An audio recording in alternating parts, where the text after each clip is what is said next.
When Unreal Engine 5 was announced, everyone was impressed by how reflections and graphics looked. The engine was slowly shown with the promise that it would make the games look better and take less resources. From the moment the engine came out, the games that were made with it tainted the engine with a bad reputation due to bad performance. As times went by, the developers started to get the hang of it and optimize their games to the best of their abilities. Now that we are 4 years after the engine was introduced, we can see how different games run, and all of this is depending on the experience of the developers with the engine. The engine became a tool that was easy to learn and has been implemented in many games, some developers even abandoning their own engine to make a bigger and better game in Unreal Engine 5. As time goes by, the engine becomes easier to use, and the more games that come out, the more impressed I am at how the games look in this engine.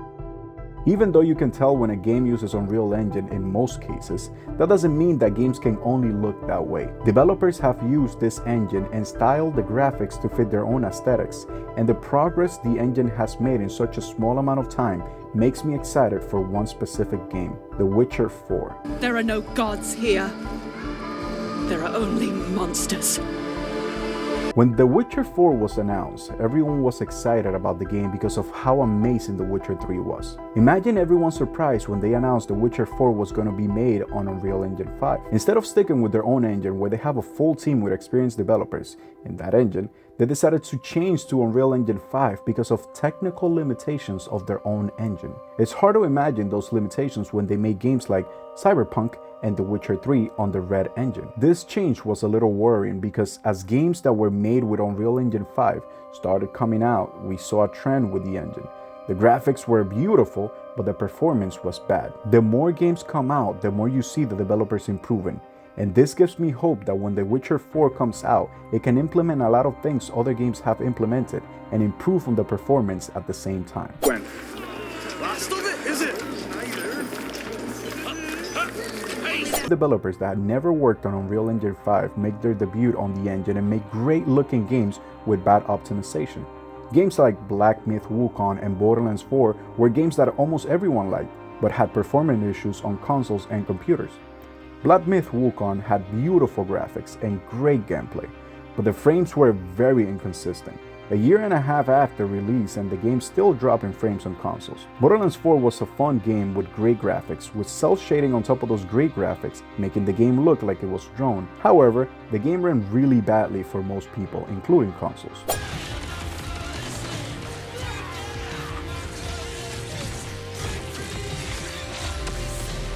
Embark developers dipped their toes in Unreal Engine 5 with a game called The Finals, a first-person shooter with mechanics only seen in games like Battlefield. Anything you have in the map, you can destroy, and even with such an impressive mechanic, the game ran flawlessly for the most part. As the developers of The Finals started getting more familiar with the engine, they started working on their new game.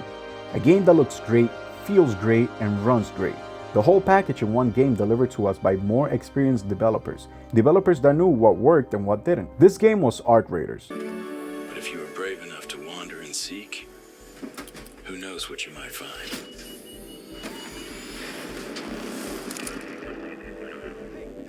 Something that always catches my eye when playing Art Raiders is the physics of objects moving around. Everything has weight and looks great when moving around. Another game that runs great and uses Unreal Engine 5 is Marvel Rivals. I noticed the cloth movement to be really fluid even if the graphics are not realistic. This game also has destruction mechanics, but not on the same level as The Finals.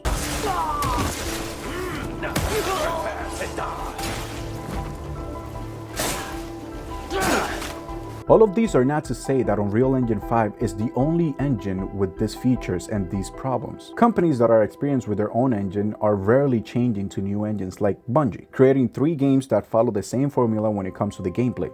First-person shooters that feel incredible. We will take the reef by storm. All of us, every titan, every warlock, every hunter. Then you get Respawn, with games that focus on speed and movement like Titanfall and Apex.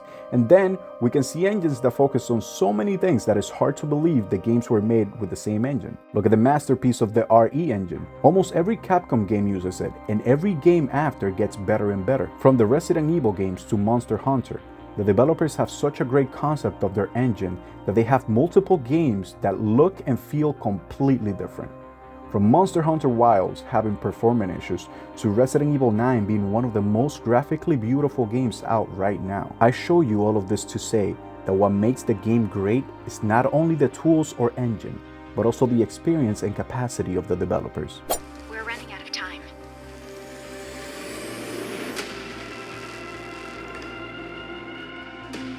Why me?